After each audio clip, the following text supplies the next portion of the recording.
Okay, social psychology, chapter 2. The self in a social world.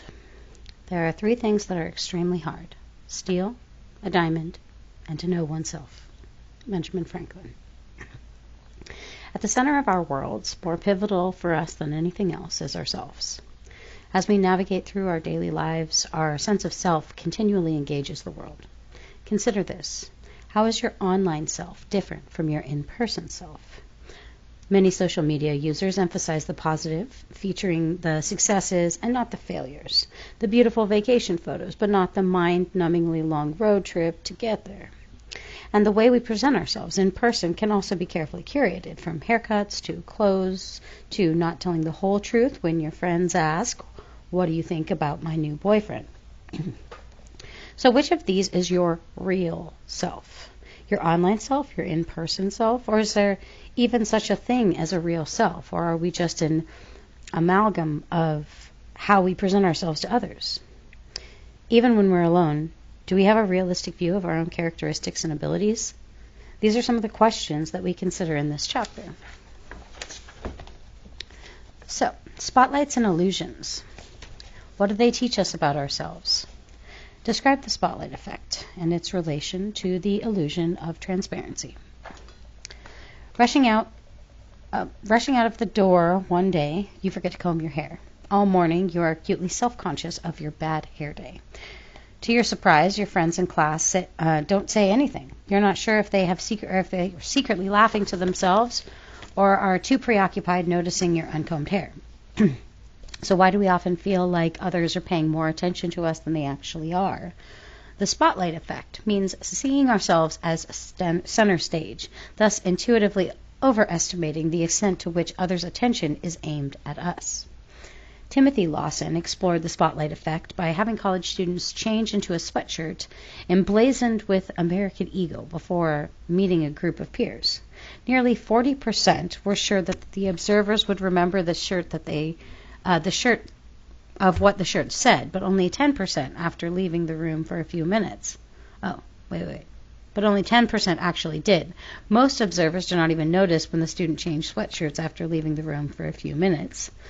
In another experiment, even embarrassing clothes such as T-shirts with singer Barry Manilow on it provoked 23% of observers on notice.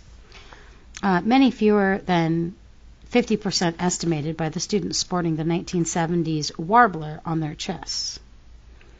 So let's highlight some of that.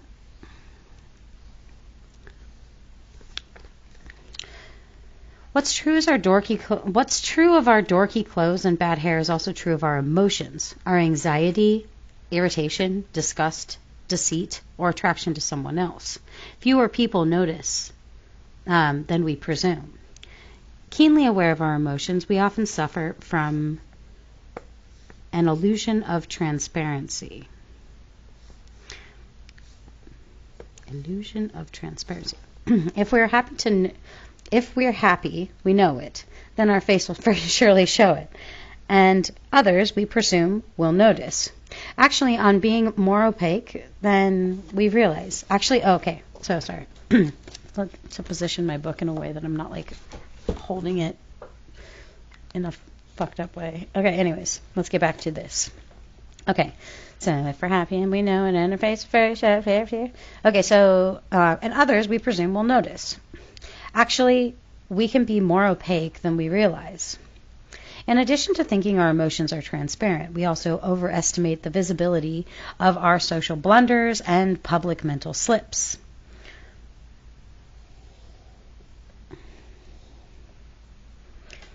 When we trigger the library alarm accidentally insult someone, we may be mortified. Everyone thinks I'm a jerk. But research shows that what we agonize over others may hardly notice and forget. The spotlight effect and the related illusion of transparency are just 2 examples of the interplay between the sense of self and our social worlds. Here are a few more. Social surroundings affect our self-awareness. When we are the only member of our race, gender, or nationality in a group, we notice how we differ from others and how others are reacting to our difference. A white American friend told me how self-consciously white he felt while living in a rural village in Nepal. An hour later, an African American friend told me how self-consciously American she felt while living in Africa. When race comes up in discussion, those in the minority feel uncomfortable about the amount of attention directed their way. Okay, so the next one is self-interest colors are social judgment. When problems arise in a close relationship, we usually blame our partner instead of ourselves. When things go well at home or at work or play, we see ourselves as more responsible. Self-concern motivates our social behavior. In hopes of making a positive impression, we agonize about our appearance. We also monitor others' behaviors and expectations and adjust our behavior accordingly. And the next one is social relationships help define our sense of self. In our varied relationships, we have varying selves, noted Susan Anderson and Serena Chen in 2002. We may be one self with mom, another with friends, and another with teachers. How we think of ourselves is linked to the person we are at the moment. When relationships change, our self-concepts change as well.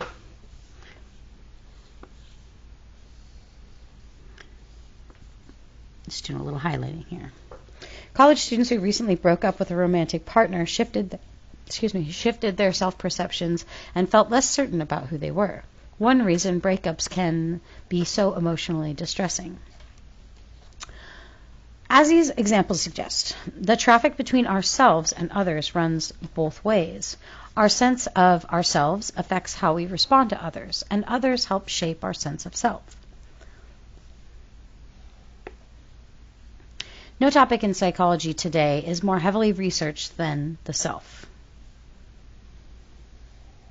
In 2019, the word self appeared 22,165 book and article summaries in PsycInfo, the online archive of psychological research, and 20 times more than in 1970. Our sense of self organizes our thoughts, feelings, actions, and enables us to remember our past, assess our present, and project our future, and thus to behave adaptively. In later chapters, you will see much of our behavior is not consciously controlled, but rather automatic and unself-conscious. However, the self does not enable long-term planning, goal setting, and restraint.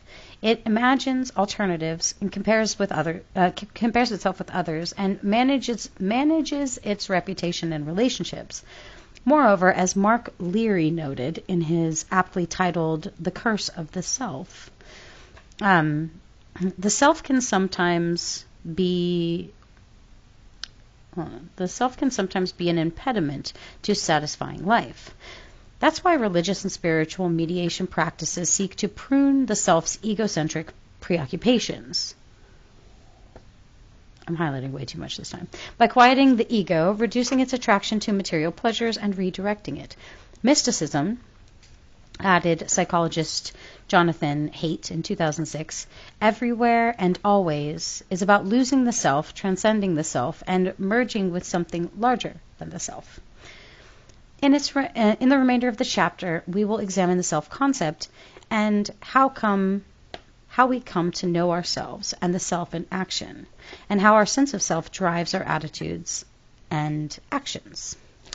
So let's go back to the thing I totally skipped over. This is research close up. Okay, so on being nervous, about looking nervous. Have you ever felt self-conscious when approaching someone you felt attracted to or concerned that your nervousness was obvious? Or have you ever felt yourself trembling while speaking before an audience and presumed that everyone was noticing? Kenneth Savitsky and Thomas Gilovich, something like that, 2003, knew from their own and other studies that people overestimate the extent to which their internal states leak out. People asked to tell lies presume that others will detect their deceit, which feels so obvious. People asked to sample deceit. Okay, so people asked to sample horrid tasting drinks presume that others notice their disgust when they can barely which they can barely suppress. Many people who give a presentation report not just feeling anxious, but anxious that others will notice their anxiety. And if they feel their knees shaking and hands trembling, their worry that others are noticing may compound and perpetuate their anxiety. This is similar to fretting about falling asleep, which further impedes falling asleep, or feeling anxious about stuttering, which worsens the stuttering. Savitsky and Gilovich wondered whether the illusion of transparency might surface among inexperienced public speakers, and whether it might disrupt their performance. To find out, they invited 40 Cornell University students to their laboratory in pairs. One person stood at the podium and spoke for 3 minutes on such a topic as the best and worst things about life today, and the other sat and listened. Then the two switched positions, and the other person gave a different 3-minute impromptu talk. Afterwards, each rated how nervous they thought they appeared while speaking, from 0, not at all, to 10, very, and how nervous the other person seemed. The results,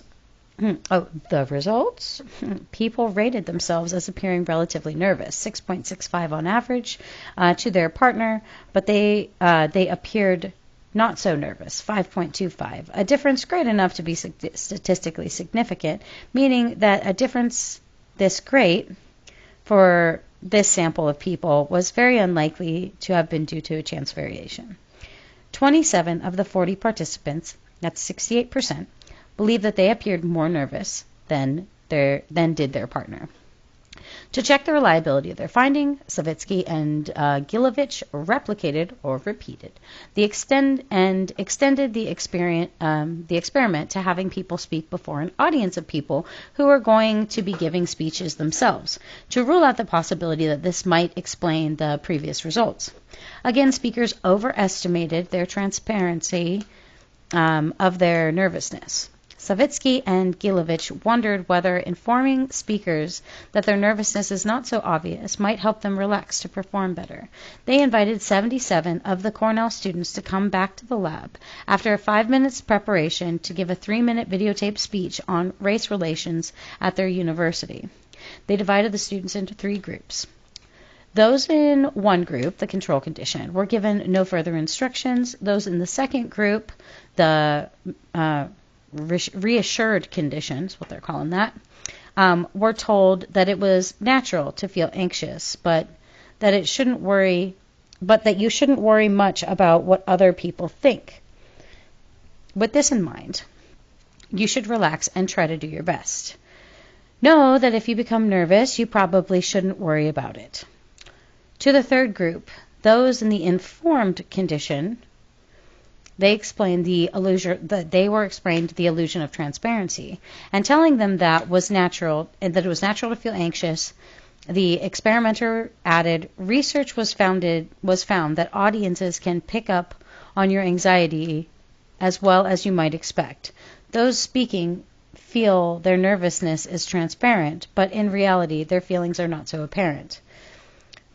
With this in mind, you should relax and try to do your best. Know that if you become nervous, you'll probably be the only one to know. After the speeches, the speakers rated their speech quality and their perceived nervousness. This time, using a 7-point scale, they were also rated by the observers. As Table 1 shows, those informed with the illusion of transparency phenomenon felt better about their speeches and their appearance than did those in the control and reassured conditions. What's more, the observer confirmed the speaker's self-assessments. So the next time you feel nervous about looking nervous, pause and remember the lesson of these experiments. Other people are noticing less than you might suppose. And then the table shows speakers' ratings, and yeah, so cool science. And All right, so to sum up this sector, spotlights and illusions. What do they teach us about ourselves? Concerned with the impressions that we make with others, we tend to believe that others are paying more attention to us than they are, the spotlight effect. We also tend to believe that our emotions are more obvious than they are, the illusion of transparency. Okay. Self-concept. Who am I? Try this. Complete the sentence. I am blank in 5 different ways. Your answers provide a glimpse of your self-concept. At the center of our world, our sense of self. We're going to put self-concept on our social psychology in schools list. Bam. Okay. At the center of our worlds, our sense of self. The most important aspect of yourself is yourself. Yourself is yourself. To discover where a sense of self arises, neuroscientists have explored the brain activity that underlies our constant sense of being oneself. Most studies suggest an important role in the right hemisphere. Via Villieu and Chance 2014. Put yours to sleep. Anesthetic to your right carotid artery. And you may have trouble recognizing your own face. Oh, okay. One patient with right hemisphere damage failed to recognize that he owned and was controlling his left hand. The medial prefrontal cortex, a neuronal path located in the cleft between your brain hemispheres just behind your eyes, seemingly helps to stitch together your sense of self. It becomes more active when you think about yourself. And despite the many ways we adapt our behavior, most people believe that they have a true self that is unchangeable. The elements of your self-concept, the specific beliefs by which you define yourself, are self-schemas. Schemas are a mental template by which we organize our world. Our self-schemas are perceiving ourselves as athletic, overweight, smart, or anything else. Powerfully affect how we perceive, remember, and evaluate other people and ourselves. If being an athlete is one of your self-schemas, then you will tend to notice others' bodies and skills, will quickly recall sports-related experiences, and welcome information that is consistent with your self-schema as an athlete. Because birthdays are within self-schemas, your friend's birthday is close to yours, you'll be more likely, if your friend's birthday is close to yours, then you'll be more likely to remember it. The self-schema that make up our self-concepts helps organize and retrieve our experiences. Social comparisons. How do we decide if we are rich, smart, or short? One way is through social comparison. Others help define the standard by which we define ourselves as rich or poor, smart or dumb, tall or short. We compare ourselves with them and then consider how we differ. Social comparison explains why high school students tend to think of themselves as better students with their peers, if their peers are only average. How self-concept can be threatened after graduation is when a student who excelled in an average high school goes on to an academically selective university. The big fish is no longer in a small pond. Much more of life revolves around social comparisons. We feel handsome when others seem homely, smart when others seem dumb, caring when others seem callous. More money doesn't always lead to more happiness, but having more money than those around you can lead you to happiness, is what that means. Okay, where was I? I derailed. Where was I? Okay, so when we witness a peer's performance, we cannot resist implicitly comparing ourselves. We may, therefore, privately take some pleasure in a peer's failure. especially when it happens to someone we envy, and when we don't feel vulnerable to such misfortune ourselves. You might have heard of the German word for how do you say this word? I know this word. Schadenfreude. Schadenfreude. That's what that is. Schadenfreude. I'm probably botching that, but you know what I mean.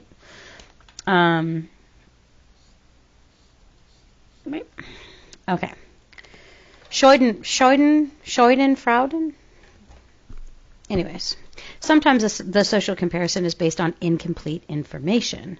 So have you ever been on Instagram and thought, all of my friends are having a lot more fun than I? If so, you're not alone. College students who spend most of their time on social media were more likely to believe that other people were happier and had better lives than they did.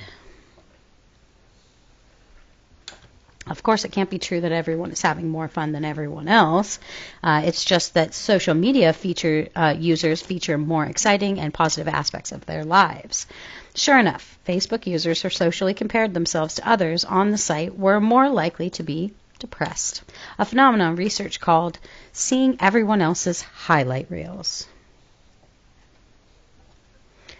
So let's actually highlight that. This biased social comparison might be one reason why young adults who use social media more often were more depressed, more lonely, and less satisfied with their lives. An experiment found the same results. College students who limited their social media usage to 30 minutes a day were less depressed and less lonely than those who kept up their usual social media use. Social comparison can also diminish our satisfaction in other ways. More depressed and more lonely and less satisfied with their life. So I'm doing some highlighting here. When we experience an increase in affluence, status, or achievement, we come upward. We rise the standard by which we evaluate our attainments and compare ourselves with others doing even better.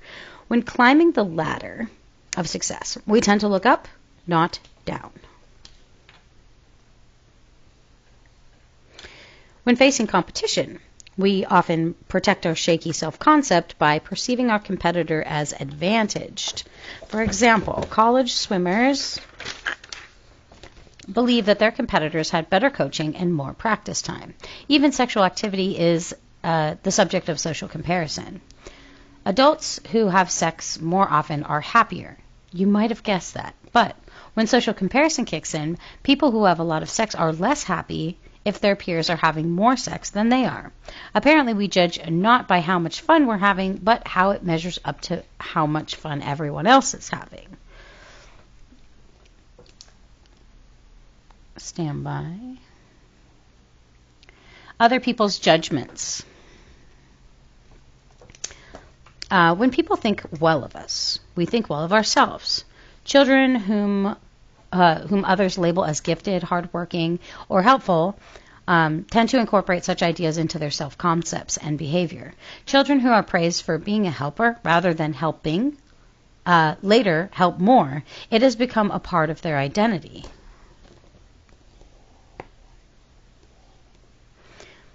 If racial minority students feel threatened by negative stereotypes of their academic ability, or women feel threatened by low expectations of their math and science performance, they may disidentify with those realms. Rather than fight such prejudices, they may shift their interests elsewhere. The looking glass self was how sociologist Charles H. Cooley in 1902 described our use of how we think others perceive us as a mirror for perceiving ourselves. Let me just get the highlighter on that one. Fellow sociologist Robert Herbert Mead in 1934 defined this concept, noting that what matters for our self-concept is not how others actually see us, but by the way we imagine they see us. People generally feel freer to praise than to criticize. They voice their compliments and restrain their insults. We may therefore overestimate others' appraisal, inflating our self-images. For example, people tend to see themselves more physically attractive than they actually are.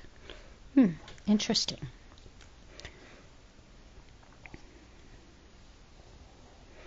Self and culture.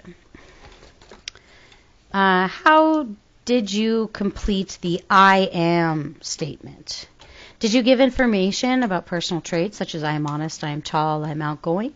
Or did you describe your social identity? I am a Pisces, I am a McDonald, I am a Muslim. Some people, especially those in industrialized Western cultures, individualism prevails. Identity is self-contained. Becoming an adult means separating from parents and becoming self-reliant and defining one's personal, independent self. One's identity as a unique individual with particular abilities, traits, values, dreams, and remains fairly constant. Western culture assumes your life will be enriched by believing in your power of personal control. Western literature, from the Iliad to Adventures of Huckleberry Finn, celebrate the self-reliant individual. Movie plots feature rugged heroes who buck the establishment. Songs proclaim, "I gotta be me," and declare the greatest love of all is loving oneself. Or state without irony, "I am God," or "I believe the world should revolve around me." Individualism flourishes when people experience affluence, mobility, urbanism, economic prosperity, and mass media, and when economies shift away from manufacturing and towards information and service industries.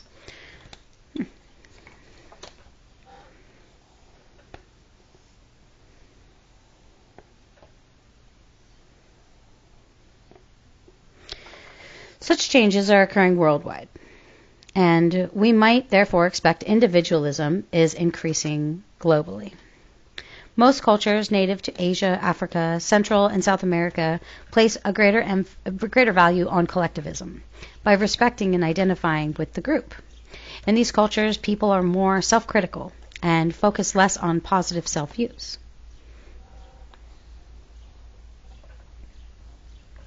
Malaysians, Indians, Koreans, Japanese, and traditional Kenyans, such as the Maasai, for example, are more likely than Australians, Americans, and the British to complete the I am statement with their group identities.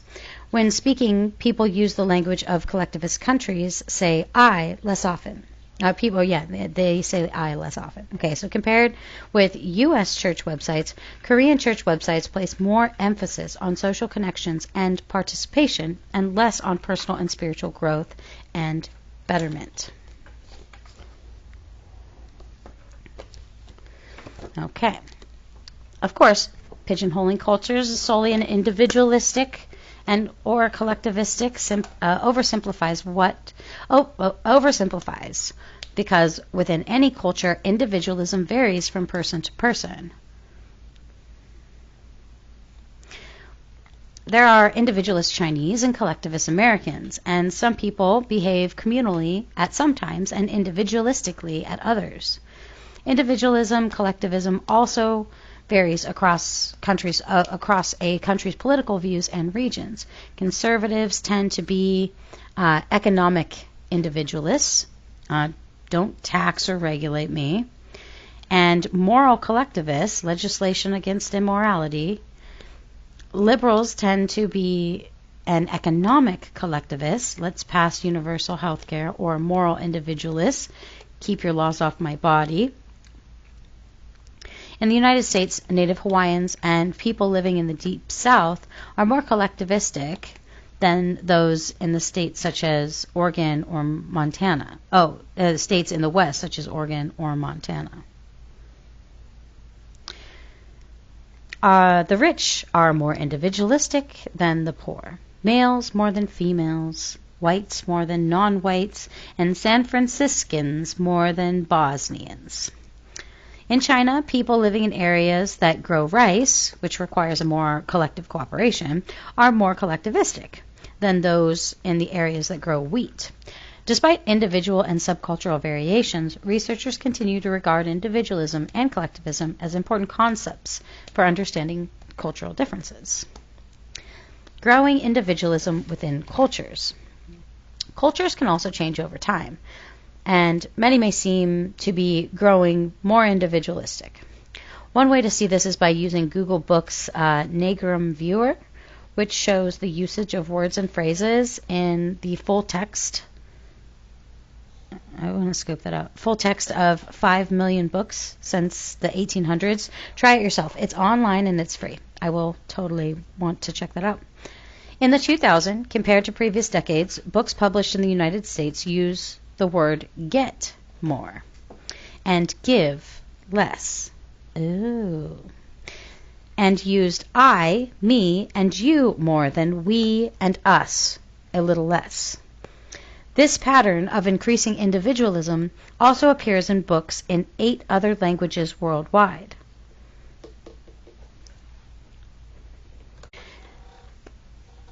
Popular song lyrics also became more likely to use I and me and less likely to use we and us.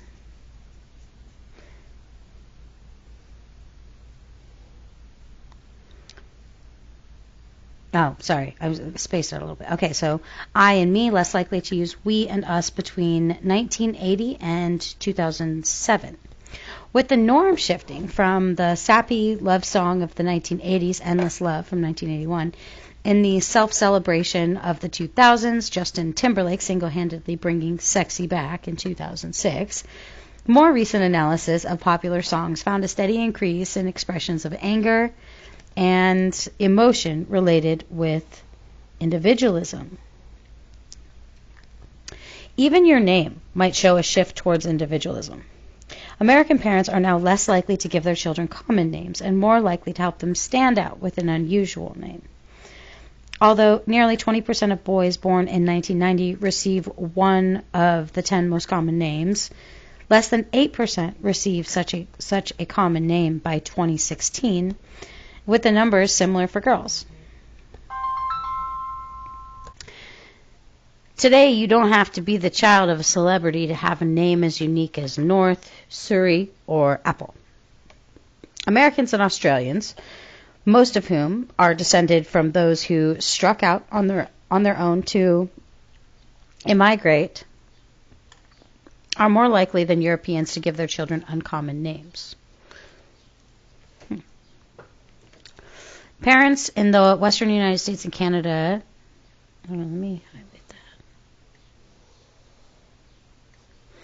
parents in the Western United States and Canada descend from independent pioneers are also more likely than those in the more established East to give their children uncommon names.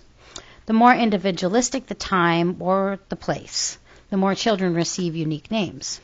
These changes demonstrate a principle that goes deeper than the name: the interactions between individuals and society. Did the culture focus on uniqueness first and cause the parents' name choices, or did the individual parents decide they wanted their children to be unique, thus creating the culture? A similar chicken-egg question applies to song lyrics.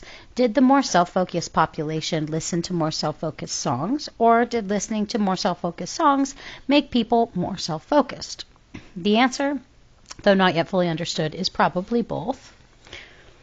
And over here we have figure 1, which says in the Google Books database, American books in the 2000s versus those in the 1960s and 70s used I, me, my, mine, and myself and you, yours, yours, yours, yourself, and yourselves more often. Oh, so it shows a little increase. Okay. And figure 2, we have Asian and Western thinking. When shown as an underwater scene, Americans focus on the biggest fish. Asians are more likely to reference the background, such as plants, bubbles, and rocks. Interesting. All right. So, in this book, The Geography of Thought in 2003, a social psychologist, Richard Nesbitt, contended that collectivism also results in different ways of thinking. When shown an animated underwater scene, which is the one we just discussed in figure 2, Japanese spontaneously recalled 60% more backgrounds than Americans did. And they spoke of more relationships, the frog beside the plant. Americans look more at a focal object, such as a single big fish, and less at the surroundings. When shown drawings of groups of children, Japanese students took the facial expressions of the children into account when rating the happiness or anger. When rating the happiness or anger of an individual child, whereas Americans focused only on the child they were asked to rate. Nesbitt and Takahiko Musada in 2003 concluded with such studies that the East Asians think more holistically, thinking and perceiving about objects and people in relation to one another and to their environment. Facebook profile pictures show similar cultural effects. U.S. students' selfies are more likely to be close-up of their faces, whereas Taiwanese students are more likely to choose a picture with more background. If you grew up in Western culture, you probably are told to express yourself through writing, choices you make, products you buy, and perhaps through your tattoos or piercings. When asked about the purpose of language, American students are more likely to explain it that it allows self-expression, whereas Korean students focus on how language allows communication with others.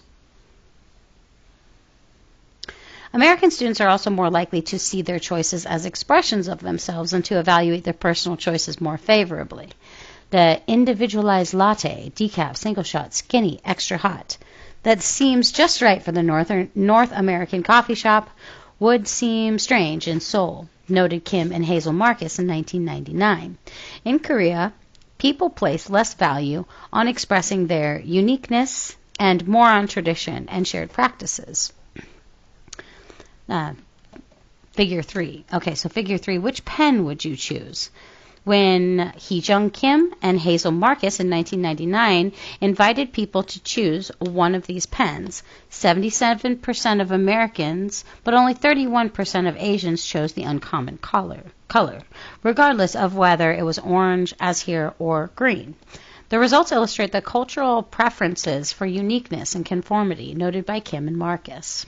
Korean advertisements tend to feature people together, whereas American advertisements tend to highlight personal choice. Collectivistic cultures also promote a greater sense of belonging and more integration between the self and others. When Chinese participants were asked to think about their mothers, the brain region associated with the self became activated, an area that lit up for Western participants only when they thought about themselves.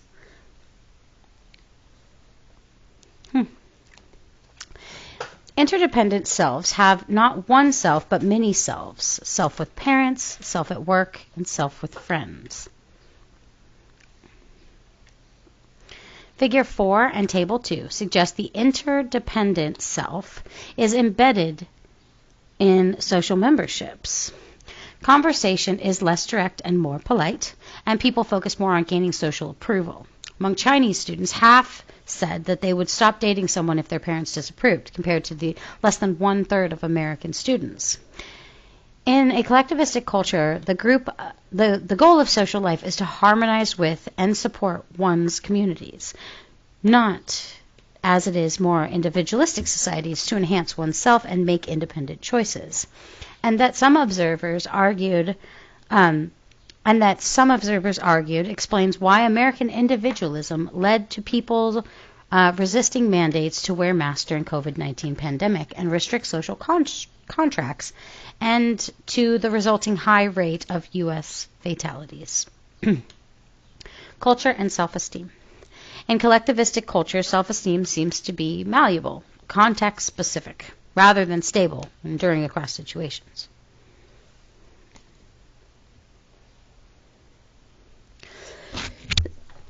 Excuse me, sorry.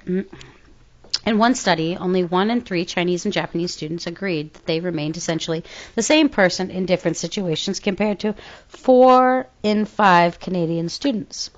The idea of one true self is more common in individualistic cultures than in collectivistic ones.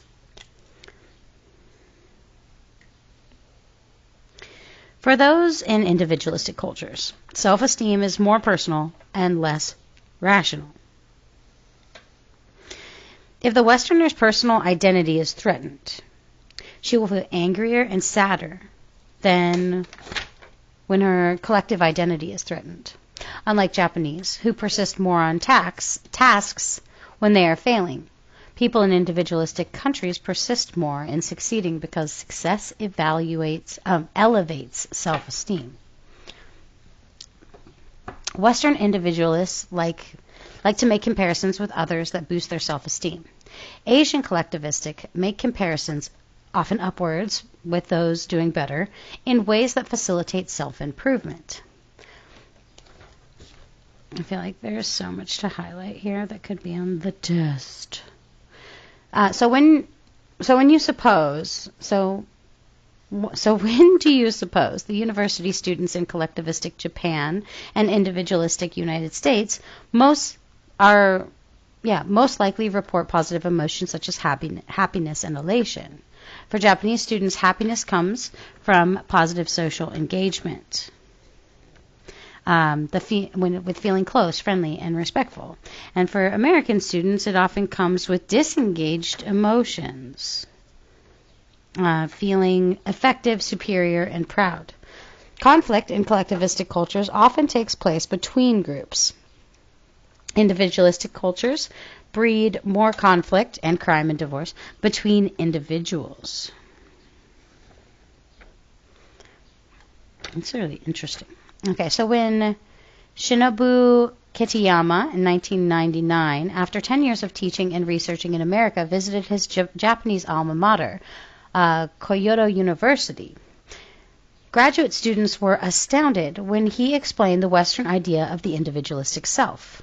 I persisted in explaining this Western notion of self-concept, one that my American students understood intuitively, and finally began to persuade them that indeed many Americans do have a disconnected notion of self.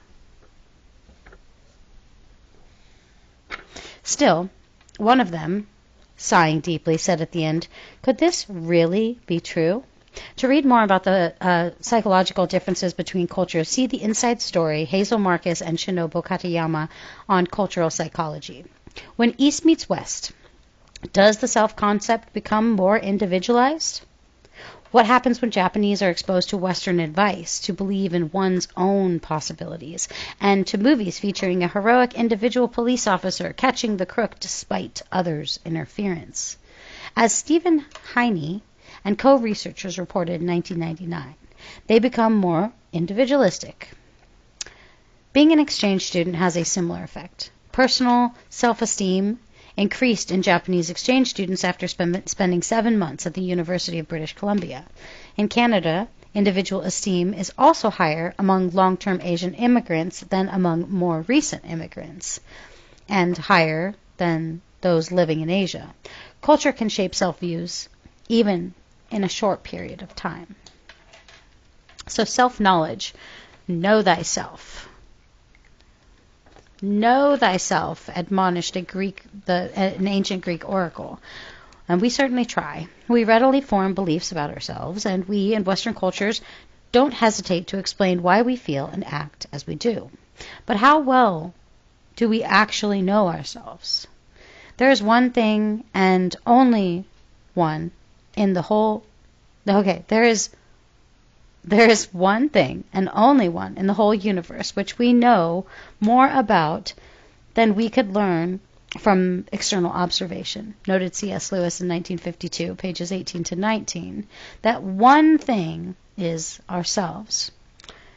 We have, so to speak, inside information. We know, we are in the know. Indeed. Yet sometimes we think we know about our inside information, but our inside information is wrong. That is the unavoidable conclusion of some fascinating research. Let's read the Inside Story, the Hazel Marcus and Shinobu Kitayama on cultural psychology. We began our collaboration by wondering out loud. Japanese researcher Shinobu wondered why American life was so weird. American researcher Hazel countered with anecdotes about the strangeness of Japan. Cultural psychology is about making the strange familiar and the familiar strange. That's cool. I like that little saying right there. Our shared cultural encounters astonished us and convinced us that when it comes to psychological functioning, culture matters. But after weeks of lecturing in Japan to students with a good command of English, Hazel wondered why the students did not say anything. No questions, no comments. She assured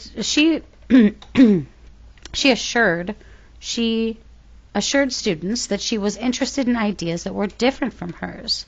So why was there no response? Where were the arguments, debates, and signs of critical thinking? Even if she asked a straightforward question, where is the best noodle shop? The answer was invariably an audible intake of air by, it depends. Didn't Japanese students have preferences, ideas, opinions, and attitudes? What is inside the head if it isn't these things? How could you know someone if she didn't tell you what she was thinking? Shinobu was curious about why American students shouldn't just listen to a lecture and why they felt the need to be constantly interrupting each other and taking over each other and the professor. Why did the comments and questions reveal strong emotions and have a competitive edge? What is the point of this arguing? Why did intelligence seem to be associated with getting the best of another person, even within a class where people knew each other well? Shinobu expressed his amazement at American hosts who bombarded their guests with choices. Do you want wine or beer or soft drinks or juice or coffee or tea? Why burden the guest with trivial decisions? Surely a host knew that it would be what would be a good refreshment on the occasion and could simply provide something appropriate. Choice as a burden. Hazel wondered if this could be the key to one particularly humiliating experience in Japan. A group of 8, all native Japanese except for Hazel, was in a French restaurant, and everyone was following the universal restaurant script and studying the menu. The waiter approached and stood nearby. Hazel announced her choice of appetizer and entree. Next was a tense conversation among the Japanese host and the Japanese guests. When the meal was served, it was not what she had ordered. Everyone at the table was served the same meal. This was deeply disturbing. If you can't choose your own dinner, how could it be enjoyable? What was the point of the menu if everyone was served the same meal? Could a sense of sameness be a good or a desirable feeling in Japan? When Hazel walked around the guests in the temple in Kyoto, there was a fork in the path, and the sign read, "Ordinary Path." Who would want to take the ordinary path? Where was the special, less traversed path, or traveled path? Same difference, whatever. Making it up as I go. Choosing the non-ordinary path may be an obvious course for Americans, but in this case, it led to the temple dump outside the temple grounds. The ordinary path did not denote the dull and unchanging way, but meant the appropriate and the good way.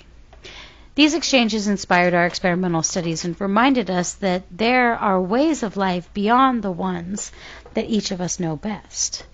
So far, most of psychology has been produced by psychologists and middle-class white Americans study middle-class white American respondents. Oh, studying middle. You know what I'm saying. In other social cultural contexts, there can be different ideas and practices about how to be a person and how to live a meaningful life.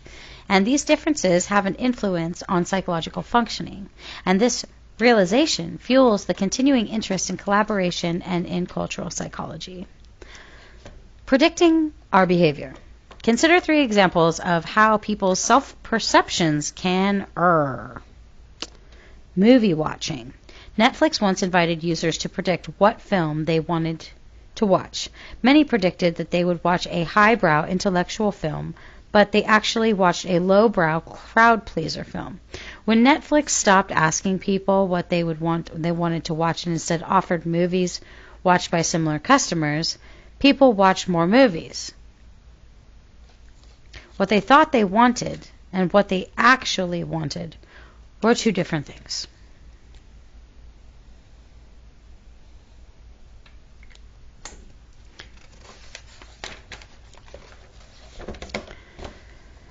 Dating and romance future.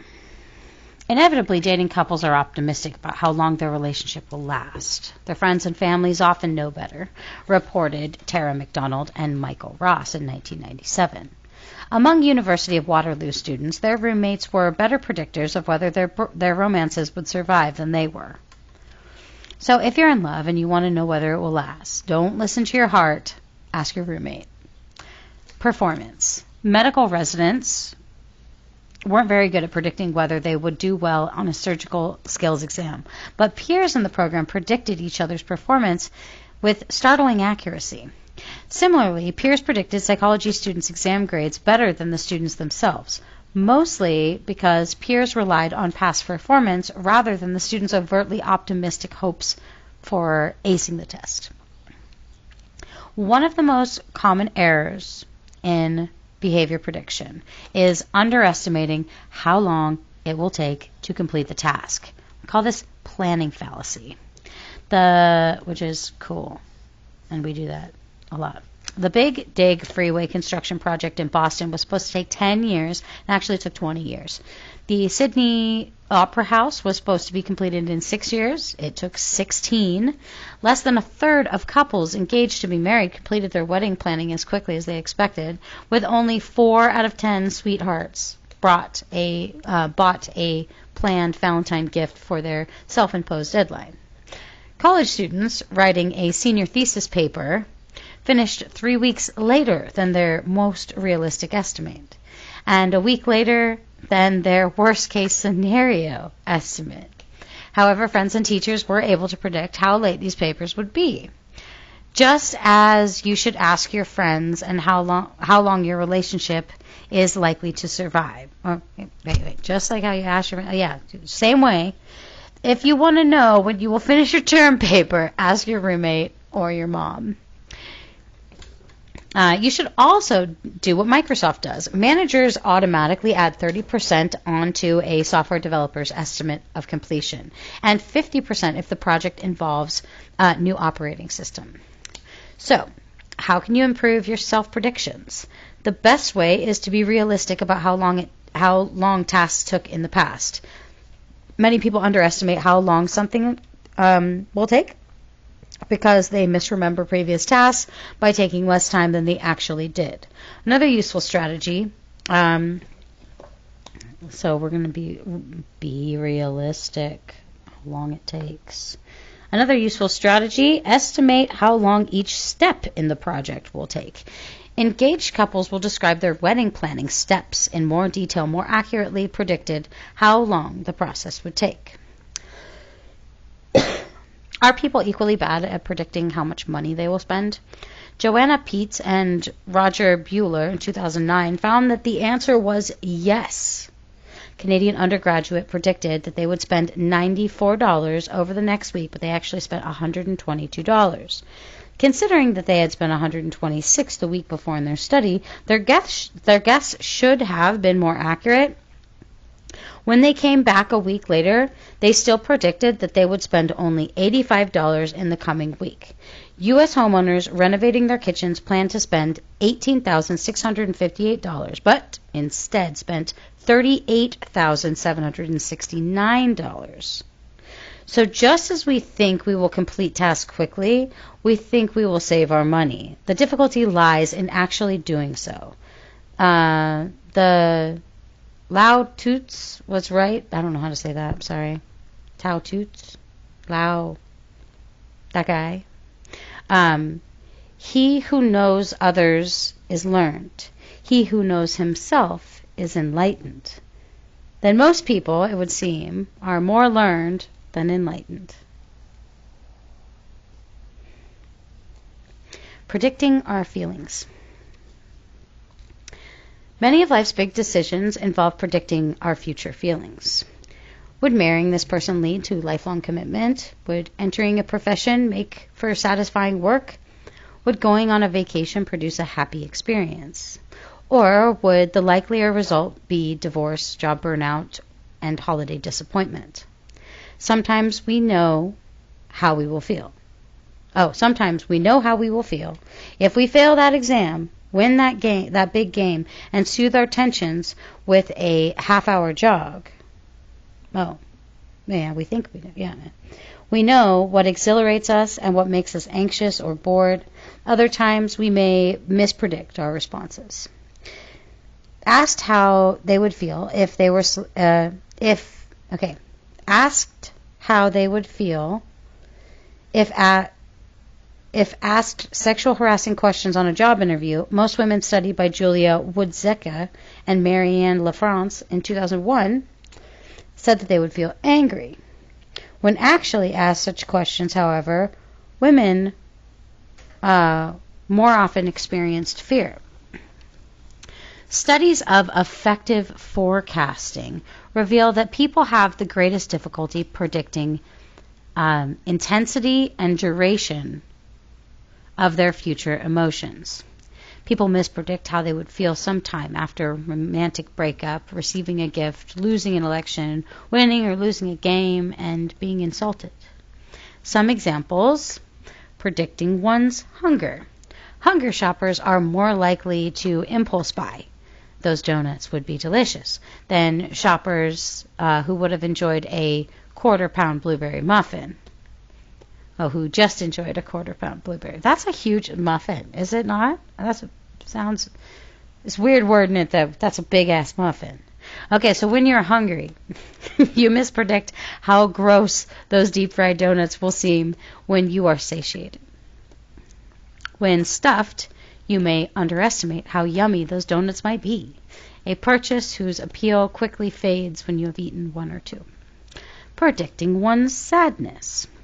When natural disasters such as hurricanes occur, people predict that their sadness will be greater if more people are killed.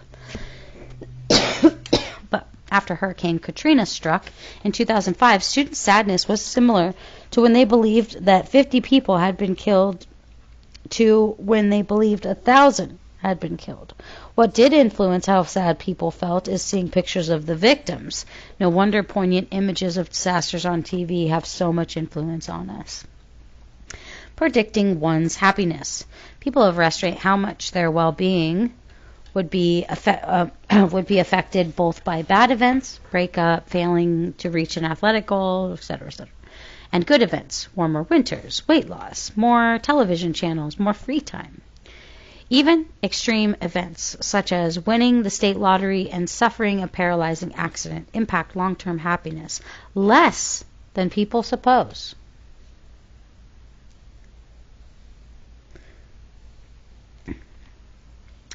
All right, so we're going to look at a couple pictures before we jump back. We have psychic readings. I was hoping that you could tell me some mildly favorable yet vague enough to believe. Predicting behavior, even one's own, is no easy matter, which may be why people go to psychics and tarot readers in hope of help. And we got another quote over here. When a feeling was there, they felt as if it would never go. When it was gone, they felt as if it had never been. When it returned, they felt as if it had never gone. George MacDonald. Okay. Our intuitive theory seems to be we want, we get, we're happy. If that were true, this chapter would have fewer words. In reality, noted Daniel Gilbert and Timothy Wilson in 2000, we often miswant. People who imagine their idyllic deserted island. They do call it a desert island holiday in the sun. Deserted island holiday with sun, surf, and sand may be disappointed when they discover how much they require daily structure, intellectual stimulation, and regular infusion of Pop-Tarts. We think that if our candidate or team wins, that we will be delighted for a long while.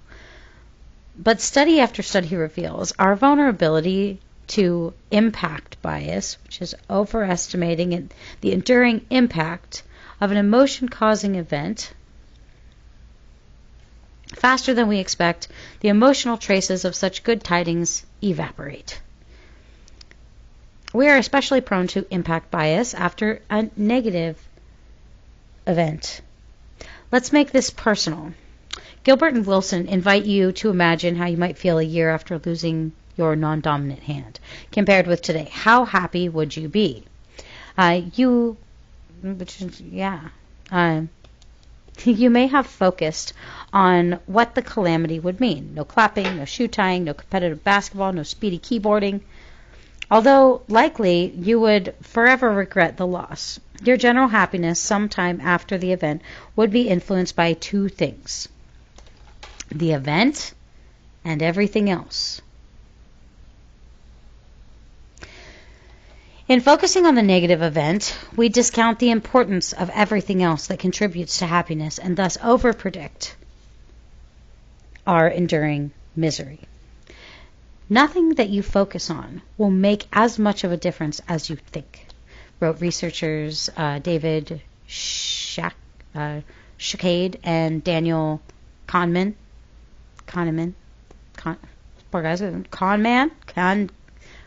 1998. Moreover, said Wilson and Gilbert in 2003, people neglect the speed and the power of their coping mechanisms.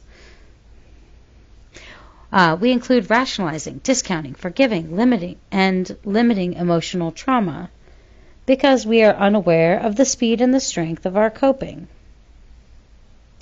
We adapt to disabilities, romantic breakups, exam failures, layoffs, personal and team defeats more readily than we would expect. Ironically, Gilbert and his colleagues report major negative events which activate our psychological defenses can be less enduringly distressing than minor irritations.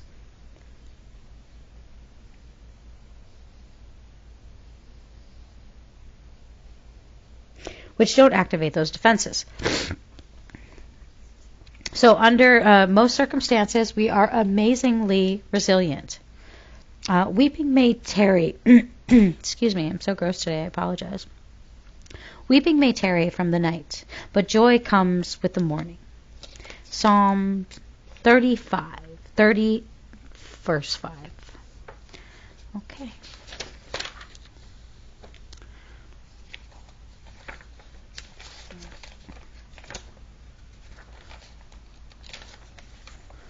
So I'm just analyzing the number of pages we got rocking and rolling. We're good. All right. Keep it moving. The wisdom and illusions of self-analysis. To a striking extent, then, our intentions are often dead wrong about what has influenced us and what we will feel and do. But let's not overestimate the case. When the causes of our behavior are conspicuous, and the correct information fits our intuition, our self-perceptions will be accurate.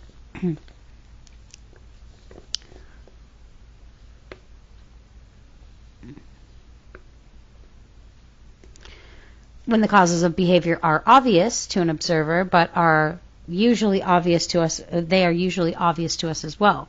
Overall, the correlation between predicted feelings and actual feelings was 0.28. A significant but far from perfect link.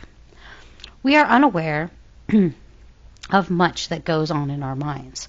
Perception and memory studies have shown us that we are more aware of the results of our thinking than of its process. Creative scientists and artists cannot report the thought process that produced their insights, although they have superb knowledge of the results. Timothy Wilson offered a bold idea. Analyzing why we feel the way we do can actually make our judgments less accurate.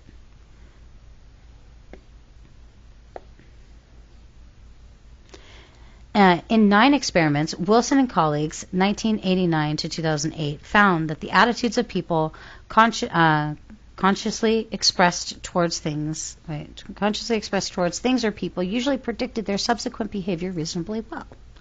Their attitude reports became useless. However, if participants were first asked to analyze their feelings, they were useless if they are asking to analyze their feelings first. For example, dating couples' level of happiness and their relationship accurately predicted whether or not they would still be dating several months later. But participants who first listed all of the reasons why their relationship was good or bad before rating their happiness were misled. Their happiness ratings were useless in predicting the future of the relationship, their own happiness. Apparently, the process of dissecting the relationship drew attention to easily verbalized factors that were not as important as harder to verbalize happiness. We are often strangers to ourselves, Wilson concluded in 2002. Such findings illustrate that we have a dual attitude system, said Wilson and colleagues. Our automatic, implicit, unconscious attitudes regarding someone or something often differ from our consciously controlled explicit attitudes. When someone says that they make decisions by trusting my gut, they're referring to implicit attitudes. Although explicit attitudes may change with relative ease, notes Wilson, implicit attitudes, like old habits, change more slowly. With repeated practice, however, new habitual attitudes can replace old ones. This research on the limits of our self-knowledge has two practical implications. The first is for psychological inquiry. Self-reports are often untrustworthy. Errors in self-understanding limit the scientific usefulness of subjective personal reports.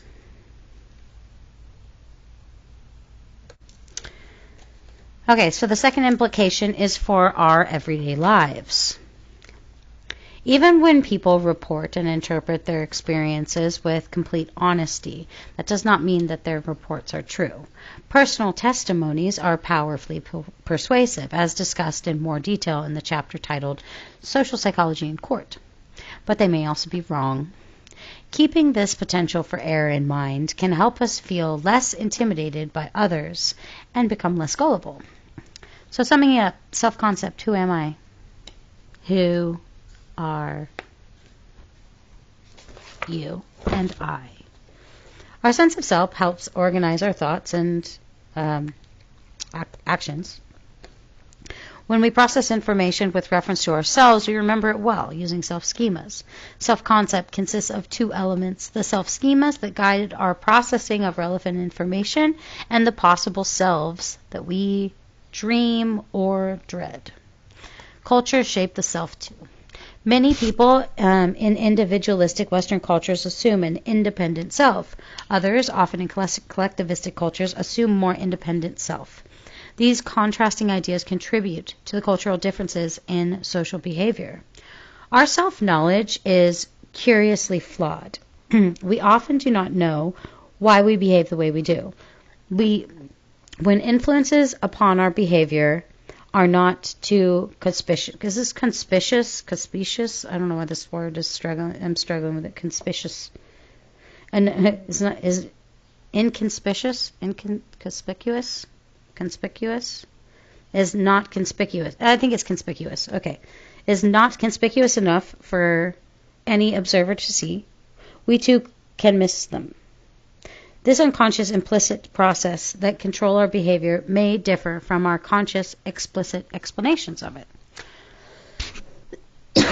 I'm so sorry to keep coughing. It's just like totally killing me today for some reason. It's dry. It's dry in the desert. I need water. So what is the nature and motivating power of self-esteem? Everyone desires and seeks to bolster self-esteem. But can self-esteem be problematic? First, we must decide how much self-esteem we have. If self-esteem is the sum of all of our self-views across, is self-esteem the sum of all of our self-views across various domains?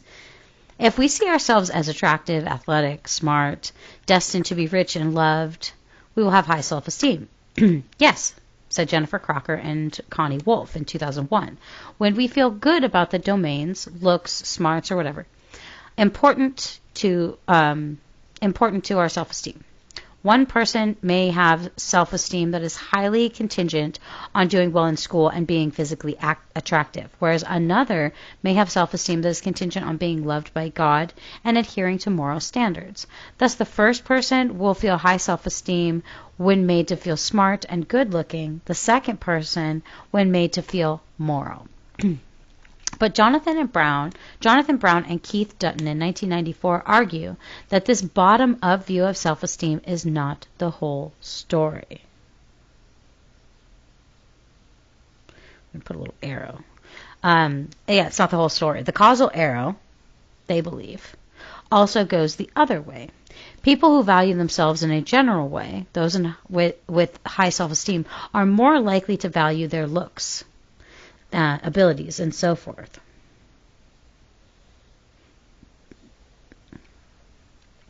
They are like new parents who love their infant, delight in the baby's fingers and toes and hair. The parents do not first evaluate their infant's fingers or toes and then decide how much they value the whole baby. Specific self-perceptions do have some influence. However, if you think you're good at math, you will more likely do well at math. Although general self-esteem does not predict academic performance very well, academic self-confidence, whether you think you are good in school, does.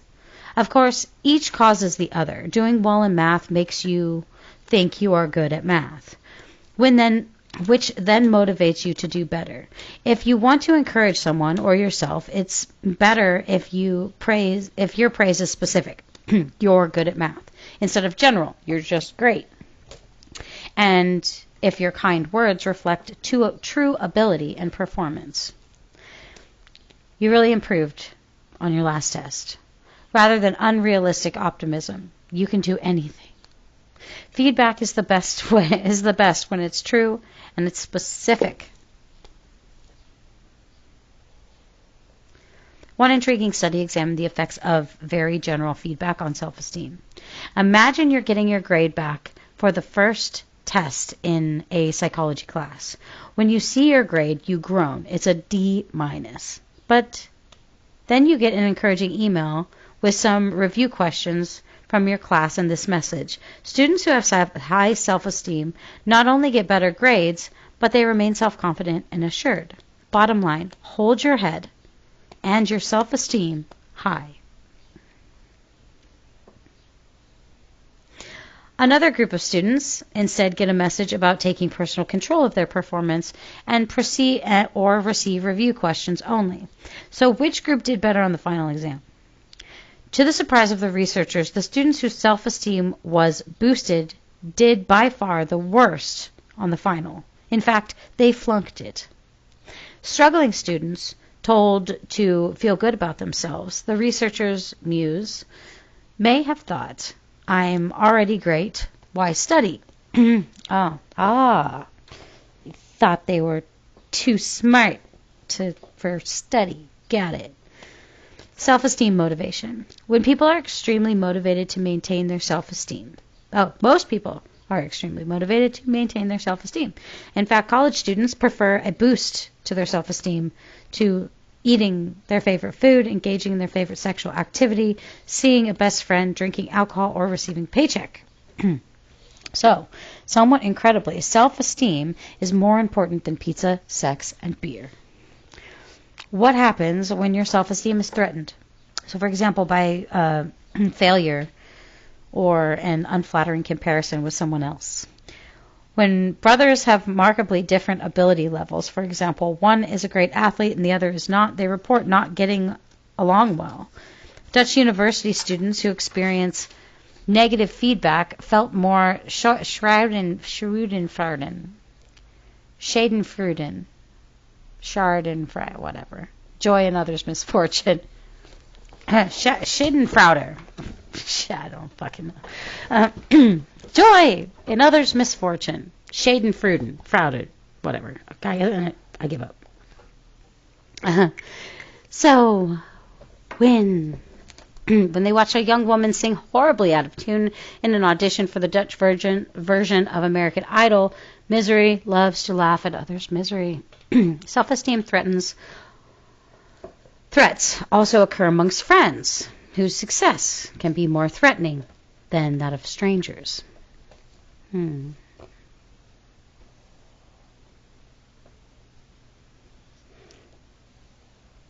Self-esteem level also makes a difference. People with high self-esteem usually react to a self-esteem threat by compensating for it, blaming someone else, or trying harder next time. These reactions help them to preserve their positive feelings about themselves. People with low self-esteem, however, are more likely to blame themselves or to give up.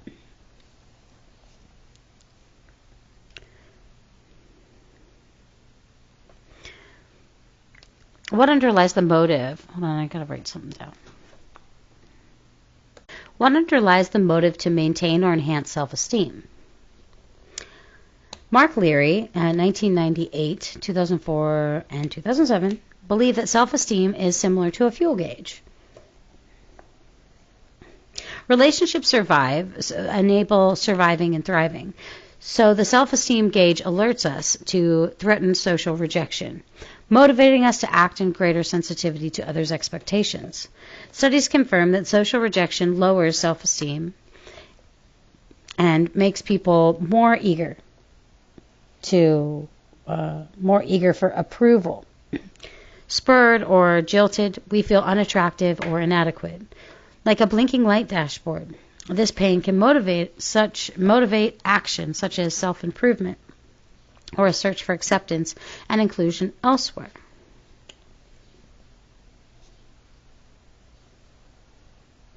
Self-esteem can also serve as a gauge of a status with others, growing high in what we respect.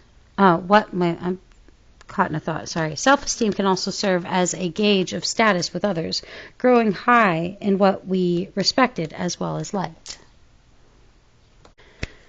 Okay, so Jeff Greenberg in 2008 offered another perspective called terror management theory, which argues that humans must find ways to manage their overwhelming fear of death.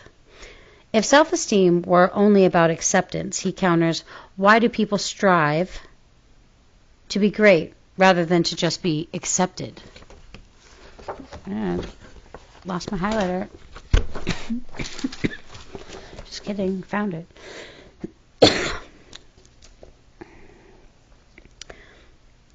Okay, so why do they do that, right?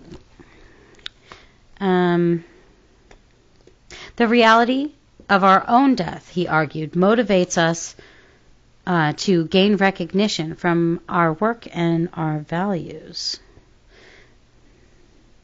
There's a worm in the apple, however. Not everyone can achieve such recognition, which is exactly why it is valuable and why self-esteem can never be wholly unconditional.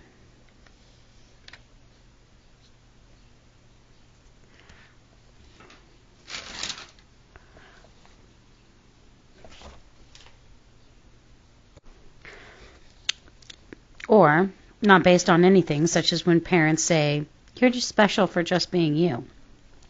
To feel our lives are not in vain, Greenberg maintained we must continually pursue self-esteem by meeting the standards of our society. However, actively pursuing self-esteem can backfire. Jennifer Crocker and colleagues found that students whose self-worth was contingent on external sources,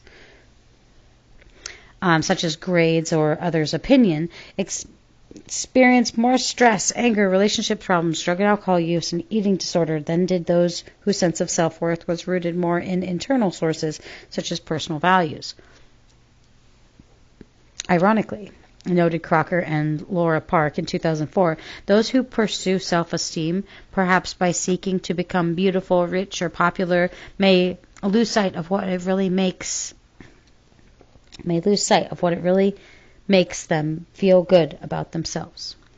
University students who tried to impress their roommates by emphasizing their good qualities to hide their bad ones found that their roommates actually liked them less, which then undermined their self-esteem. Pursuing self-esteem, Crocker explained, is like reaching into a small hole in a barrel is like reaching into a small hole in a barrel to grasp a delicious apple and then getting stuck because your hand's tight grip has made it too big for the hole. When we focus on boosting our self-esteem, we may become less open to criticism, less likely to empathize with others, and more pressure to succeed at activities rather than enjoying in them. So instead of reaching for the apple and failing, Crocker observed, it's better to emulate Johnny Appleseed, who altruistically planted seeds so that others could eat apples, not so that he could eat them himself. For example, college students who embrace compassionate goals towards their roommates, I want to be supportive of my roommate, achieved better relationships with them, and subsequently enjoyed higher self-esteem. The similar approach works in our own views of ourselves. Christina Neff in 2011 calls it self-compassion, leaving behind comparisons with others instead treating ourselves with kindness. An Indian proverb puts it, there is nothing noble about being superior to some other person. True nobility is in being superior to your previous self. And then the traditional low self-esteem dude journaling cartoon. This is Dear Diary, sorry to bother you again. The trade-off, low versus high self-esteem. So when people with low self-esteem are more vulnerable to anxiety, loneliness, depression, eating disorders, intentional self-harm such as cutting. They make less money. They're like just a laundry list of things. Abuse drugs. When feeling bad or threatened, those in low self-esteem can take a negative view of everything. They notice and remember others' worst behaviors and think their partners don't love them. They also sulk and complain to get support from the relationship partner, a strategy that often leads the partner to react negatively.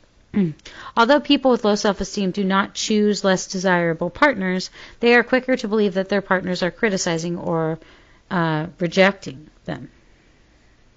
Perhaps as a result, those low in self-esteem are less satisfied with their relationships. They may also be more likely to leave those relationships. Undergrads with low self-esteem decided not to stay with roommates who saw them in a positive light. Interesting. Several studies that followed people as they grew up, these are called longitudinal studies, found that people who had low self-esteem as teens were more likely to be depressed,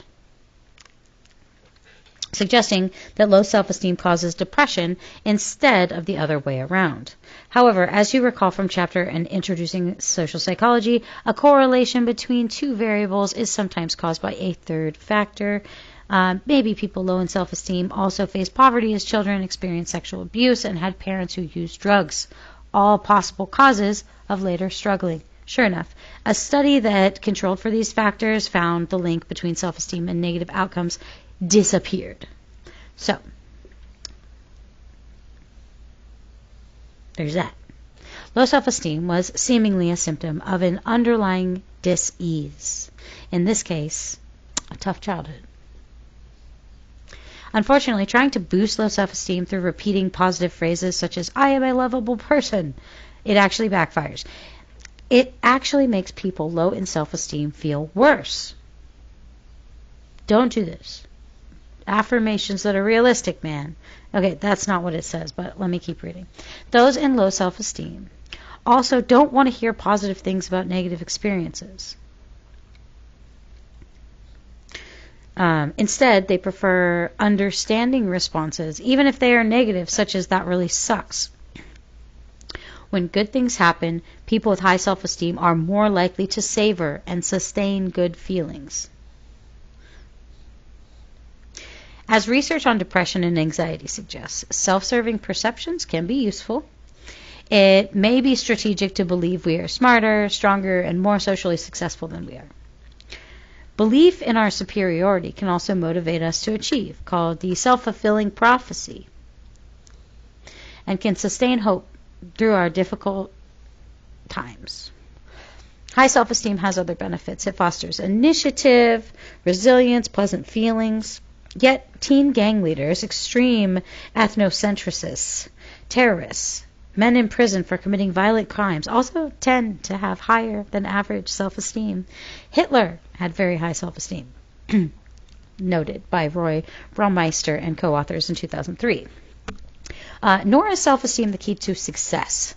Self-esteem does not cause better academic achievement or superior work performance. Can you guess which ethnic group in the United States has the lowest self-esteem? It's Asian Americans, who achieve the most academically as students and then earn the highest median income as adults. As you learned earlier, Asian cultures place more of an emphasis on self-improvement, instead of on self-esteem. That emphasis may pay off with better performance. The enthusiastic claims of self-esteem movement mostly range from fantasy to hogwash, said Baumeister in 1996, who suspects he has probably published more studies on self-esteem than anybody else. The effects of self-esteem are small, limited, and not good at all. Folks with high self-esteem, he reports, are more likely to be obnoxious, to interrupt, to talk at people rather than with them. In contrast, the more shy, modest folks with low self-esteem, my conclusion is that self-control is worth 10 times as much as self-esteem.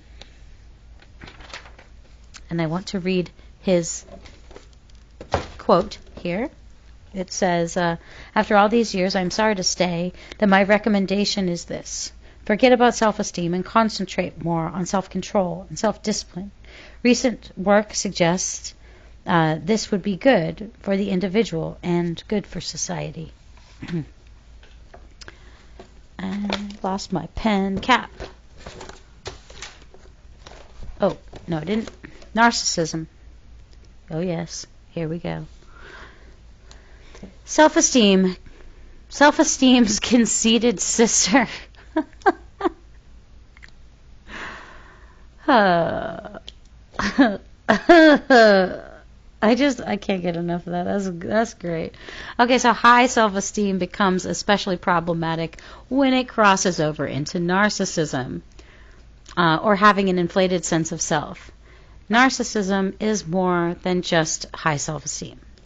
The two concepts have some fundamental differences. For example, people high in self-esteem think that they are worthy and good, but narcissists think that they are better and smarter than others.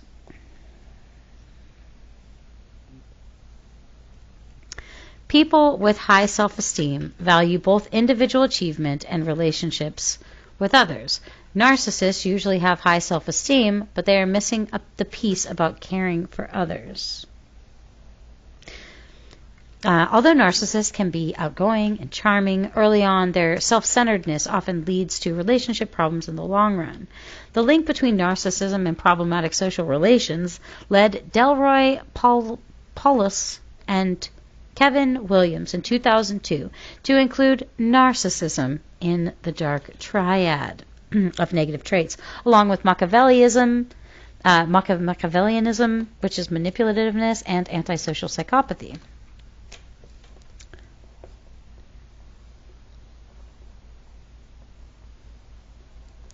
In a series of experiments conducted by Brad Bushman and Roy Baumeister in 1998, undergraduate volunteers wrote essays and received rigged feedback that said, "This is one of the worst essays I've read."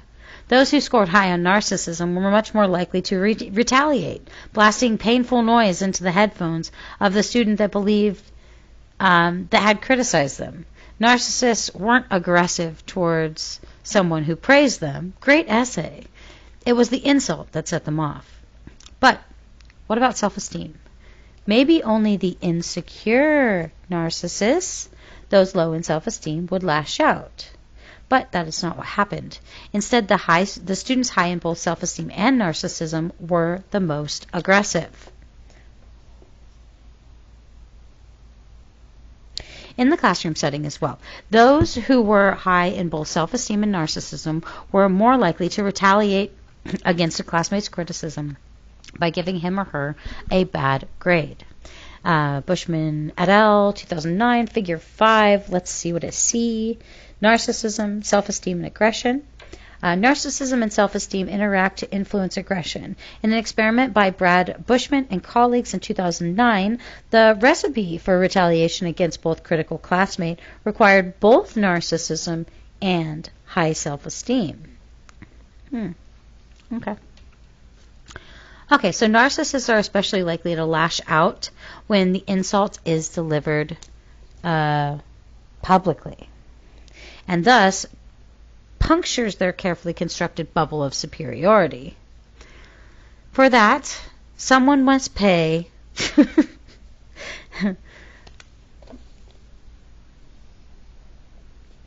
it's true that narcissists can be charming and entertaining, but as one wit has said, God help you if you cross them. So what about the idea of an overflated ego is such a cover for deep-seated insecurity? Do narcissistic people actually hate themselves like deep down inside?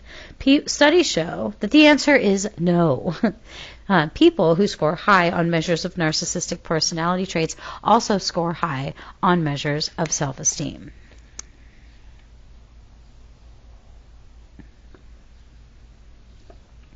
In case narcissists are claiming high self-esteem just for show, researchers also asked undergrads to play a computer game in which they had to press a key as quickly as possible to match the word me with positive words such as good, wonderful, great, and right, the negative words such as bad, awful, terrible, and wrong. High scorers on the narcissism scale were faster than others to associate themselves with positive words and slower to pair themselves with negative words. Yes. And narcissists were even faster to identify words such as outspoken, dominant, and assertive. Although it might be comforting to think of an arrogant classmate as just covering up for his insecurity, chances are that deep down inside he thinks he's awesome. The deep-seated feeling of superiority may originate in childhood. In a longitudinal study, when parents believe their children deserve special treatment, the child scored higher on narcissism 6 months later.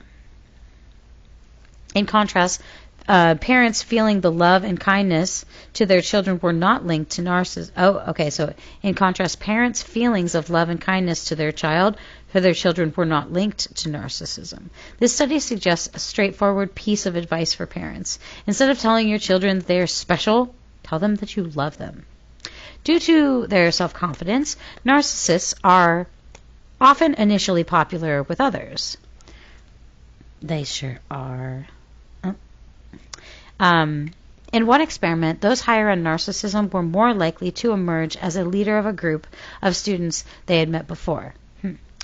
However, once groups meet more than a few times, the popularity of the narcissistic leader declines, and as the group realizes that the leader doesn't have their best interests at heart.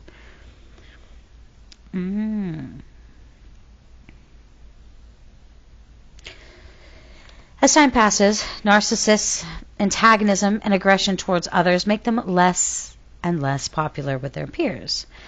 That can become particularly problematic on social media, where narcissists are both more active, posting more status updates and tweets, and more popular, having more friends and followers.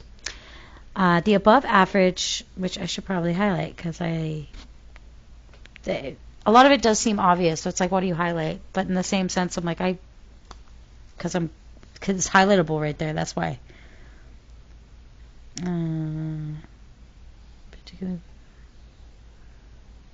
Okay. The above average participation of narcissists on social media might be part of the reason social media features so much bullying and harassment. Narcissists seem to be aware of their own narcissism. I think they do, yeah. Simply ask people if they agree with the statement, I am a narcissist, predicts narcissistic behavior nearly as well as the standard 40-item measure. Narcissists realize that they see themselves more positively than others see them and admit that they are arrogant and exaggerate their abilities. They often recognize that they make a good first impression but are often actively disliked in the long run.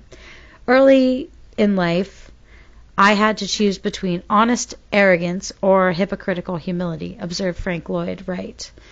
I chose honest arrogance and have seen no occasion to change. All right, someone who thinks if I work hard I can swim fast has high self-efficacy. Someone who thinks I'm a great swimmer has high self-esteem. Okay, so going into self-efficacy. All right, Stanford psychologist Albert Bandura, 1997, 2000, 2008, and 2018, captured the power of positive thinking in his research, theorizing about self-efficacy, how competent we feel on a task. Believing in our own competence and effectiveness pays dividends. Children and adults with strong feelings for self-efficacy are more persistent, less anxious, and less depressed. They also live healthier lives and are more academically successful. Self-efficacy is the sense that one is competent and effective, distinguished from self-esteem, which is one's sense of self-worth. A sharpshooter in the military may feel high self-efficacy and low self-esteem. In everyday life, self-efficacy leads us to set challenging goals and to persist. More than 100 studies show that self-efficacy predicts worker productivity, and the results of 241 studies show the performance of self-efficacy is one of the strongest predictors of students' GPA in college. When problems arise, a strong sense of self-efficacy leads people to stay calm and to seek solutions rather than ruminate in their own inadequacy. Competence plus persistence equals accomplishment. And with accomplishment, self-confidence grows. Self-efficacy, like self-esteem, grows with hard-won achievements. Self-efficacy and self-esteem sound similar, but they are different concepts. If you believe you can do something, that's self-efficacy. If you like yourself overall, that's self-esteem. When you were a child, your parents may have encouraged you to say things like, "You're so special," intended to build self-esteem, or "I know you can do it," intended to build self-efficacy. One study showed that self-efficacy feedback, "You tried really hard," led to better performance than self-esteem feedback, "You're really smart." Children told that they are smart were afraid to try again because they wouldn't look smart next time. Those praised for working hard, however, knew that they could exert more effort again. So if you want to encourage someone, focus on her self-efficacy, not her self-esteem. Summing it up. So what is the nature and motivating power of self-esteem? Self-esteem is the overall sense of self-worth we use to appraise our traits and abilities. Our self-concepts are determined by multiple influences, including the roles we play, the comparisons we make, our social identities, and how we perceive others appraising us, and our experiences of success and failure. Self-esteem motivation influences our cognitive processes. Facing failure, people high in self-esteem sustain their self-worth by perceiving other people as failing too, or by exaggerating their superiority over others. Although high self-esteem is generally more beneficial than low, researchers have found that people high in self-esteem, in both self-esteem and narcissism, are the most aggressive, and someone with a big ego who is threatened or deflated by social rejection is potentially aggressive. Self-efficacy is the belief that one is effective and competent and can do something. Unlike high self-esteem, high self-efficacy is consistently linked with success. Okay, so next section is called What is the Self-Serving Bias? And we have 5 pages or something left. This must be the last sector. So most of us have a good reputation with ourselves. In studies of self-esteem, with low-scoring people responding to the mid-range of possible scores, someone with low self-esteem responds to statements such as, "I have good ideas," with a qualifying objective such as somewhat or sometimes. In a study of 53 nations, the average self-esteem score was above the midpoint in every country. One of social psychology's most provocative yet firm firmly established conclusions is the potency of the self-serving bias, the tendency to perceive oneself favorably. Explaining positive and negative events. Many dozens of experiments have found that people accept credit when told that they have succeeded. They attribute success to their ability and their effort. They attribute failure to external factors.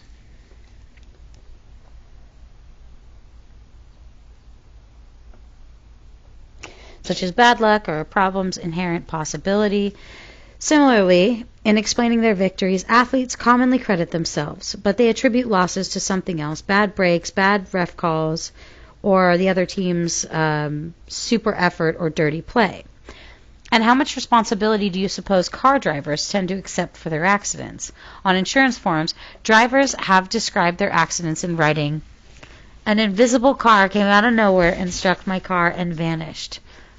As I reached an intersection, a hedge sprang up, obscuring my vision, and I did not see the other car. A pedestrian hit me and went under my car." Situations that combine skill and chance, games, exams, and job applications, are especially prone to this phenomenon. When you win at Scrabble, it's because your verbal dexterity. When you lose, it's because you couldn't get anywhere without the Q. With a Q, but no U. Politicians similarly tend to attribute their wins to themselves, hard work, constituent service, reputation, and strategy, and their losses to factors beyond their control, their distinct party's makeup, their opponent's name, their political trends. When corporate profits are up, the CEOs become welcome big bonuses for their managerial skill. Their profits turn losses. Well, what could you expect in a down economy? This phenomenon for self-serving attributions, attributing positive outcomes to oneself and negative outcomes to something else, is one of the most potent of human biases. That might be for a good reason. Making self-serving attributions activates the brain areas associated with reward and pleasure. Self-serving attributions contribute to marital discord, worker dissatisfaction, bargaining impasses. Small wonder that divorced people usually blame their partner for the breakup. Where was I? Or that managers often blame poor performance on workers' lack of ability or effort, whereas workers blame external factors such as excessive workload or difficult coworkers. Small wonder, too, that people evaluate pay raises as fair when they perceive a bigger raise than most of their coworkers. We will maintain our positive self-images by associating ourselves with success and distancing ourselves from future. For example, I got an A on my econ test versus the prof gave me a C on my history exam, blaming failure or rejection on something external. Even another's prejudice is less depressing than seeing oneself as underserving. Journalists are more likely to write that we, like people like them, have had a positive outcome, but they, those that differ from them, had a negative one. Most people will, however, acknowledge their distant failings, those by their former self, noted Ann Wilson and Michael Ross in 2001, describing their old pre-college selves. Their University of Waterloo students offered nearly as many negative as positive statements. When describing their present selves, they offered 3 times more positive statements. I've learned and grown, and I'm a better person today. Most people surmise, chumps say, chumps yesterday, champs today. Victory finds 100 fathers, but defeat is an orphan. That's a quote. Another one is, I never blame myself when I'm not hitting. I just blame the bat. And if it keeps up, I change bats. Okay, so where are we there? Yeah, ironically, we are even biased against our own bias. People claim that they avoid self-serving bias themselves, but readily acknowledge that others commit this bias.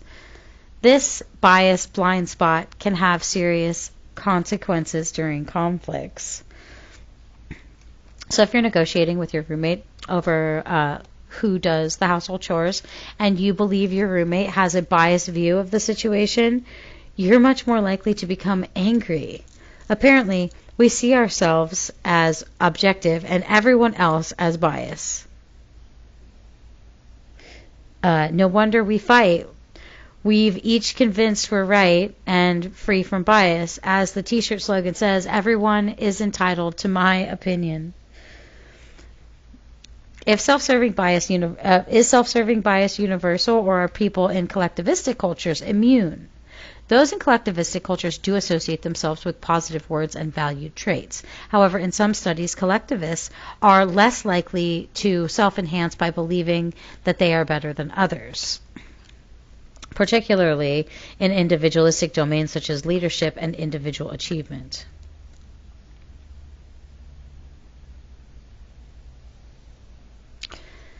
Can we all be better than average? Self-serving bias also leads people to self-serving bias also appears when people compare themselves with others. If the 6th century BC Chinese philosopher Tao Tzu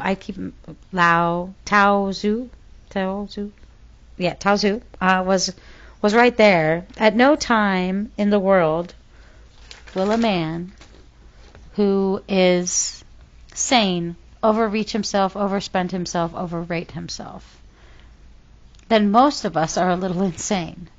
On subjective, socially desirable, and less common dimensions, most people see themselves as better than the average person.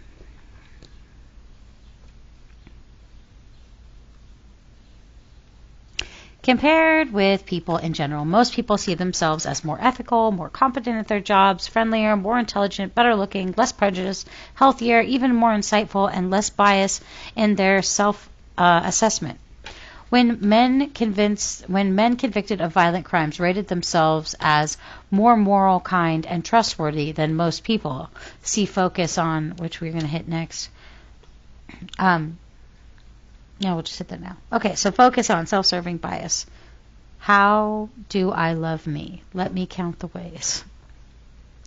The one thing that unites all human beings, regardless of age, gender, religion, economic status, or ethnic background, noted columnist Dave Barry in 1998, is that deep down inside, we all believe that we are above average drivers. We also believe that we are above average at most anything other subjective or desirable trait. Among the many faces of self-serving bias are these. Ethics. Most business people see themselves as more ethical than the average business person. One national survey asked, how would you rate your own morals and virtues on a scale from 1 to 100, 100 being perfect? 50% of people rated themselves 90 or above. Only 11% said 74 or less. Professional competence. In one survey, 90% of business managers rated their performance as superior to that of their average peer. In Australia, 86% of people rated their job performance as above average and only 1% of below average. 1% of below average. Most surgeons believe their patients' mortality rate to be lower than average. Virtues. In the Netherlands, most high school students rate themselves as more honest, persistent, original, friendly, and reliable than the average high school student. Most people who also see themselves as more likely than others to donate blood, give to charity, and to give one's bus seat to a pregnant woman. Voting. When asked if they would vote in an upcoming election, 90% of students said that they would be guessing. But guessed that only 75% of their peers would vote. The actual result is 69% voted. We are better at predicting others' socially desirable behaviors than our own. Intelligence. Most people perceive themselves as more intelligent, better looking, and much less prejudiced than their average peer. Health. The Los Angeles residents view themselves as healthier than most of their neighborhoods, and most college students believe that they will outlive their actuarially predicted age of death is approximately 10 years. I don't know what that. Okay. Attractiveness. If it is your experience, as it is mine, that most photos of you seem to not do you justice.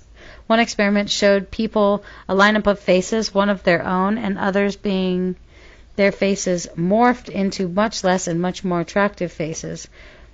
When asked which their actual face, people tended to identify an attractively enhanced version of their faces. People also judged themselves as thinner than those with the same body type. That's a trip.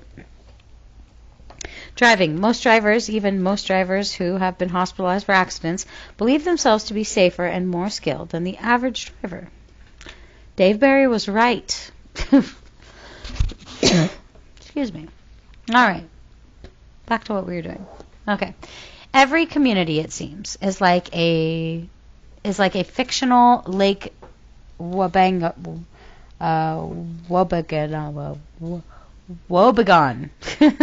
Fictional Lake Wobegon, where all the women are strong and all the men are good looking and all the children are above average. Many people believe that they will become even more average in their future, even more above average in their future. If I'm good now, I will be even better soon.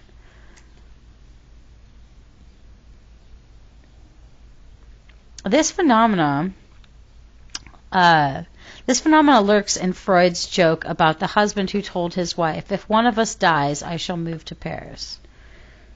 We need the rest of that joke in order to get that.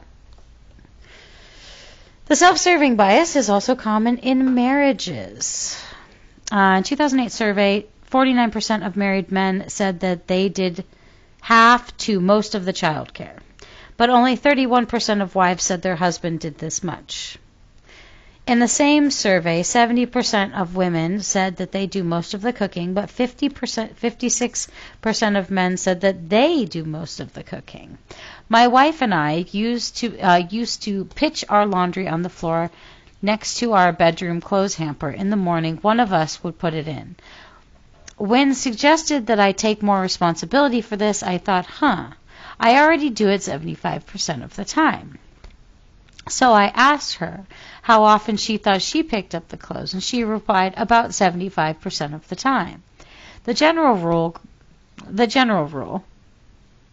group members estimate how much they contribute on a joint task, typically sum to more than 100%. Okay, so it sums to more than 100%. Okay, that's particularly true in large groups, a situation where people are unaware of the contributions of many others. Self-serving bias is usually stronger for traits than are more subjective or difficult to measure.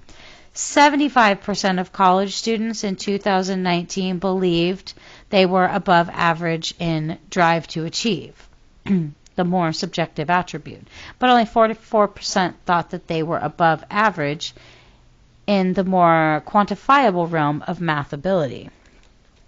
In one college entrance examination board survey of 829,000 high school seniors, none rated themselves below average in the ability to get along with others, a desirable trait. 60% of them rated themselves in the top 10, and 25% saw themselves among the top 1%. In 2013 survey in Britain, 98% of the 17 to 25-year-olds believed that they were good drivers, even though 20% got into an accident within 6 months of passing their driving test. Subjective qualities give us leeway in constructing our own definition of success. When I consider my athletic ability, I can focus on my swimming ability and choose to forget about the evening I spent cowering in the softball outfield, hoping no one would hit the ball my way. Researchers have wondered, do people really believe their above average self-estimates? When Eleanor Williams and Thomas Giglovich in 2008 had people bet real money when estimating their relative performance on tests, they found that yes, people truly believe their self-enhancing self-assessments. Unrealistic optimism. Optimism predisposes a positive approach to life. The optimist, noted H. Jackson Brown in 1990 on page 79, goes to the window every morning and says, "Good morning, God." The pessimist goes to the window and says, "Good God, morning."